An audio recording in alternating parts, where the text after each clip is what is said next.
Hello dear students, good morning, नमस्कार, राधे राधे। स्वागत है सबका एक बार फिर डीपीएस की ऑनलाइन क्लास में। जैसा आप सबको पता है, मैं हमेशा आपको एनवायरनमेंट सब्जेक्ट पढ़ाने के लिए आता हूँ। उसी प्रकार से आज एक बार फिर आपकी क्लास लेकर आ गया हूँ। तो बेटा, उम्मीद करता हूँ आप भी मेरे साथ वहीं पेन पेंसिल बुक नोटबुक लेकर के ही बैठे होंगे, क्योंकि बिना पेन पेंसिल बिना बुक नोटबुक तो पढ़ाई होगी नहीं। सिर्फ ऐसे देखने से कुछ नहीं होगा, यानी बेड पर लेटे लेटे मोबाइल देखने से कुछ नहीं होगा। आपको बैठना पड़ेगा, सामने फोन को रख करके, नोटबुक लेकर के, बुक लेकर के ही बैठना पड़ेगा, तभी पढ़ाई हो सकती है, बाकी ऐसे नहीं हो सकती। उसके अलावा आपको पता है चैप्टर हमारा 5 नंबर का चल रहा है। कौन सा चैप्टर? हमारा 5th चल रहा है। और कौन सा है? वो है मिनी ऑर्गेनिजम्स है, MINI, मिनी ऑर्गेनिजम्स। उसके अंदर हम इंसेक्ट के बारे में बात कर रहे हैं। किसके बारे में बात कर रहे हैं? इंसेक्ट्स के बारे में बात करें। इंसेक्ट्स क्या होता है? कीड़े मकोड़े होता है, कीट वगैरह होता है, जो छोटे छोटे जीव होते हैं। उसमें पहले हमने यूजफुल जो इंसेक्ट थे उसके बारे में पढ़ा। इसमें एंड्स पढ़ा, फिर बीज एंड वेस्प पढ़ा और बटरफ्लाई पढ़ा। फिर उसके बाद में क्या शुरू किया था? हार्मफुल इंसेक्ट शुरू किया था। हार्मफुल में जिससे हमारे को नुकसान होता है। किससे नुकसान होता है? जैसे अगर बात करूं तो हमने पहले पढ़ा कॉकरोच के बारे में पढ़ा, कॉकरोच के बाद में मॉस्किटो मच्छरों के बारे में पढ़ा। आज एक तो पढ़ना हमारे को कि मच्छरों के विरुद्ध जो सावधानियां होती है, जो प्रिकॉशंस होती है। आपको पता है ना, हम हमारे घर पर बहुत सारी चीजें करते हैं कि हमारे को मच्छर नहीं काट सके। आपको पता हो तो एक स्प्रे आता है काला हिट, स्प्रे आता ना मच्छर को मारने वाला, काला हिट। फिर वो आपको आपने सारे घरों के अंदर छिड़काव करते हैं ताकि मच्छर नहीं आए। उसके अलावा एक वो अगरबत्ती आती है, एक मच्छर वाली, ऐसे राउंड शेप्ड के अंदर मच्छर वाली अगरबत्ती आती है। उसको जलाया जाता है जिस रूम के अंदर आप सोते हो, उससे जिससे धुआं होता है और उसे मच्छर नहीं आते। और क्या होता है? और एक इलेक्ट्रिक स्विच के अंदर डाल करके, हमारे कमरे के अंदर इलेक्ट्रिक स्विच के अंदर डाल करके फिर स्विच ऑन किया जाता है। उससे भी वो ऐसा कुछ बोलते हैं, ठीक है ना, उससे भी क्या होता है? उससे भी मच्छर नहीं आते। तो हमारे को बहुत सावधानियां रखनी पड़ती है मच्छरों के विरुद्ध में। हम देखो मक्खियों के विरुद्ध नहीं रखते हैं, कॉकरोच के विरुद्ध नहीं रखते हैं, लेकिन कहीं मच्छर नहीं काट जाए। क्योंकि हमने अभी पढ़ा था, कल ही पढ़ा था कि मच्छरों के काटने से बहुत सीरियस बीमारियां होती है। डेंगू हो जाता है, मलेरिया हो जाता है, जिससे मनुष्य की मृत्यु भी हो सकती है। इस कारण से हम बचते हैं कि हमारे को कहीं मच्छर नहीं काट ले, ठीक है ना। तो आपको क्या करना है? पेज नंबर 34 ओपन करना है। ईवीएस की बुक के अंदर सबसे ऊपर मॉस्किटोज लिखा हुआ है, उसके बारे में हमने पढ़ लिया है। फिर नीचे लिखा हुआ है प्रिकॉशंस अगेंस्ट मॉस्किटोज, यानी मच्छरों के विरुद्ध सावधानियां, मच्छरों के खिलाफ सावधानियां। पहली सावधानी, we must not allow water to collect in empty bottles, puddles, empty tyres. पहली सावधानी क्या है? हमें खाली बोतलों में, पडल्स यानी जो गड्ढे होते हैं, घर के बाहर खड्डे होते हैं उसमें, और एम्प्टी टायर्स खाली जो टायर्स होते हैं उसमें पानी को इकट्ठा होने नहीं दिया जाना चाहिए। पानी को इकट्ठा नहीं होने दिया जाना चाहिए। हमें क्या नहीं करना चाहिए? जो बॉटल्स आती है, खाली बॉटल्स हो गया, घरों के बाहर गड्ढे होते हैं उसमें, उसके अलावा खाली टायर्स होते हैं, एम्प्टी टायर्स, उसमें क्या नहीं करने देना चाहिए? पानी इकट्ठा नहीं होने देना चाहिए। उसके अलावा coolers must be clean regularly. आपके घरों में कूलर्स होते हैं, कूलर्स होते हैं ना घरों में, फिर उस कूलर में पानी डालते हैं ताकि ठंडी हवा आए। तो उस coolers must be clean regularly, यानी कूलर के अंदर नियमित रूप से सफाई करना चाहिए। And emptied when they are not in use, जब आप उसका उपयोग नहीं करते हो तो उसमें पानी नहीं होना चाहिए। गर्मियों में यूज करते हैं कूलर का, सर्दियों में थोड़ी करते हैं। अभी कूलर थोड़ी चलाते, नहीं चलाते हैं, तो अभी कूलर नहीं चलाते हैं, तो अभी के समय में कूलर में पानी नहीं होना चाहिए। कूलर को अब जब आपको पता है हम इसका यूज नहीं करेंगे अब 5-6 महीनों के लिए, सर्दी आते तो यूज नहीं करते हैं, इस कारण से उस समय कूलर में पानी नहीं डालना चाहिए, साफ करके रखना चाहिए। Mosquitoes of dengue diseases lay eggs in fresh water, so we must keep water containers closed. देखो जो डेंगू की बीमारियों के मच्छर होते हैं, वो मच्छर जिनसे हमारे को डेंगू की बीमारी होती है ना, वो वाले मच्छर क्या है, वो बेटा फ्रेश वाटर में अंडे देते हैं। दूसरी मित्र मलेरिया वाले जो मच्छर होते हैं ना, मलेरिया वाले मच्छर तो गंदे जल में अंडे देते हैं, बल्कि जो डेंगू फैलाने वाले मच्छर होते हैं वो कहाँ देते हैं, फ्रेश वाटर यानी शुद्ध जल के अंदर अंडे देते हैं। इसीलिए हमें हमारे घर में कोई भी अगर वाटर है, पानी है, तो बेटा उस पानी को क्लोज रखना चाहिए, पानी को ढक्कन लगा करके रखना चाहिए, पानी पर ढक्कन लगा कर रखना चाहिए, क्योंकि डेंगू बीमारी फैलाने वाले जो मच्छर होते हैं वो कहाँ अंडे देते हैं, तो वो देते हैं शुद्ध जल के अंदर, फ्रेश वाटर में अंडे देते हैं, इसीलिए उसको ढक करके रखना चाहिए। फिर क्या है, we must keep the area around our houses clean and dry.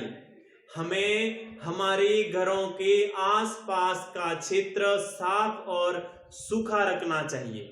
हमें हमारे घरों के आसपास का क्षेत्र एक तो ड्राई रखना चाहिए, यानी पानी इकट्ठा नहीं होना देना चाहिए हमारे आसपास में, और उसके अलावा क्या होना चाहिए, सूखा होना चाहिए, ठीक है ना, साफ होना चाहिए और सूखा होना चाहिए हमारे घरों के आसपास वाला एरिया।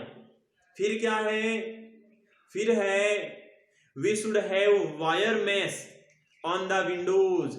वायर मेश होता है, वायर मेश होता है तार की जो जाली आती है, उसको यूज करना चाहिए खिड़कियों में, खिड़कियों के अंदर जाली का यूज करना चाहिए। And doors to keep mosquito away, जिससे कि मच्छर अंदर नहीं आ सके, मच्छर दूर रहे।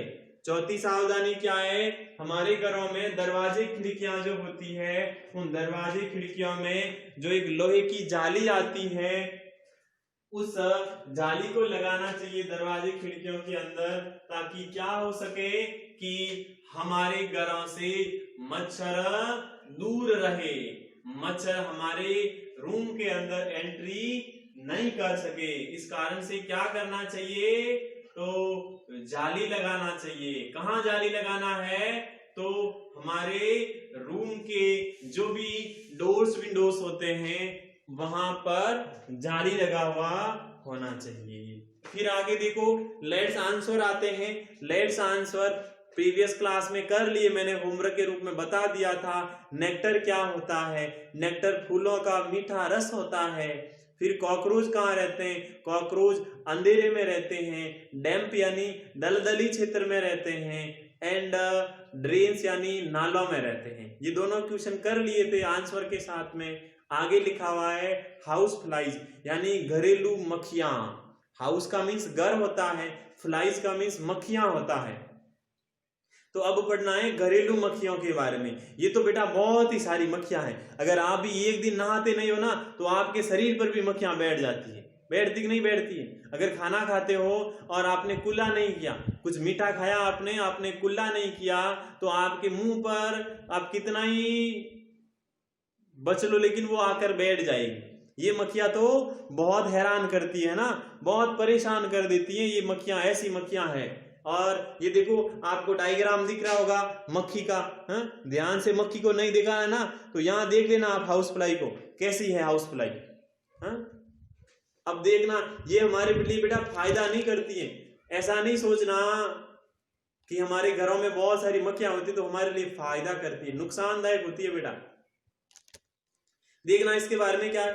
House fly spread many diseases.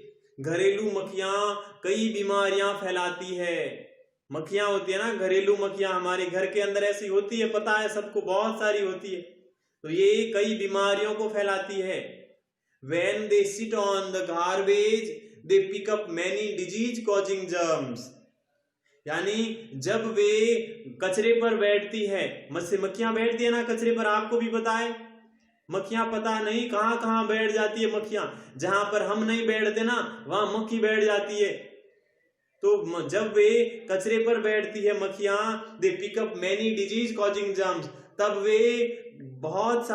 वे कई बीमारियां फैलाने वाले कीटाणुओं को पकड़ लेती है, उसको उठा लेती है। जब मक्खियां कचरे पर बैठती है तो वो क्या करती हैं, बहुत सारे बीमारी फैलाने वाले जो कीटाणु होते हैं उस कीटाणुओं को उठा लेती है। These germs get on to food when they sit on it, और यही कीटाणु हमारे भोजन पर आ जाते हैं when, जब they sit on it, जब वे उन पर बैठते हैं। यानी जब मक्खियां हमारे भोजन पर बैठती है, जब मक्खियां हमारे भोजन पर बैठती है तब वो मक्खियां क्या करती है, जो कीटाणु दूर कचरे से लेकर आती है कीटाणुओं को, वो फिर हमारे भोजन पर डाल देती है मक्खियां। Infected food is a cause of stomach upset and other serious illness. Infected food यानी ये जो संक्रमित हो जाता भोजन, यह हमारा भोजन जो संक्रमित भोजन हो जाता है, तो यह संक्रमित भोजन किसका कारण बनता है, स्टोमक अपसेट। स्टोमक अपसेट का मीन्स होता है पेट में गड़बड़ी हो जाती है, या तो पेट दर्द करने लग जाता है, या लूज मोशन शुरू हो जाती है, या कॉन्स्टिपेशन हो जाता है। ये सारा संक्रमित भोजन किसका कारण बनता है, हमारे पेट में गड़बड़ी कर देता है।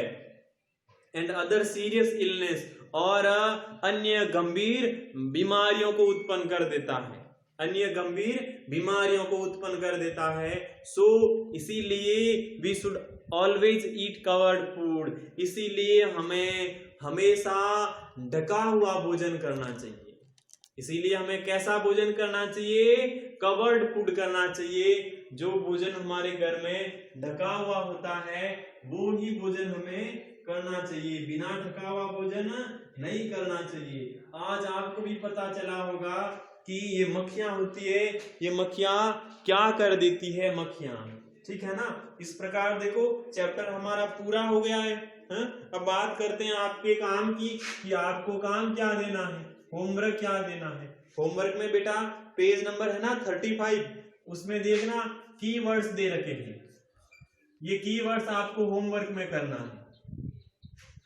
कीवर्ड्स देखो, पहला लिखा हुआ लार्वा। लार्वा क्या होता है, an insect the stage when it's as just come out of an egg and has a short fat soft body in with no legs.